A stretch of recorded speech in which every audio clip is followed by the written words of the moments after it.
Let's do this together. So you guys are awesome. What do you mean I'm not like other women?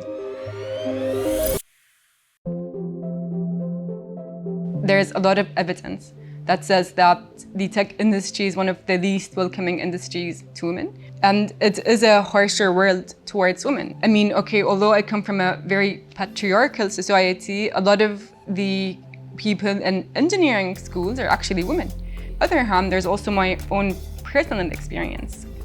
And I've just been like so one-track minded on the fact that this is what I want, this is what I'm good at, this is what I love, that I sort of maybe ignored all that, although I know I had to work so much harder than a lot of my male counterparts. But at the same time, I never sort of positioned myself as something different. I would often get told, "Oh, you're not like other women. So yeah, you're like more like one of the guys. That's why it's like so easy to work with you." And then I would stop and think like, what does that even mean? What do you mean I'm not like other women?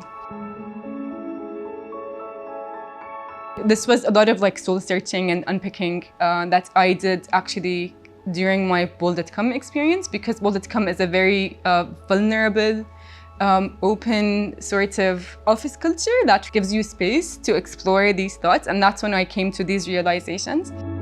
I'm really rational, I'm very direct, but I also discovered that there were some parts of me that were maybe not authentically myself. So I was sort of taught to be a bit more demanding, maybe to be a bit more aggressive when I wanted something. These things I learned are learned behaviors that I had to learn to basically grow and get what I wanted and survive and thrive in a patriarchal world. So I have a pretty cool job, I have to say. One of my favorite projects that I've worked on is to create updated job families in a way where we have really solid competencies and different ways of determining the level of job. And what that really means is just creating the infrastructure to allow people to make decisions without biases in the picture. Like, it's not just about gender, it's also about everything else, because ultimately diversity is such an important part of building technology. You want different people with different backgrounds, different genders, because ultimately the audience we serve is also very diverse.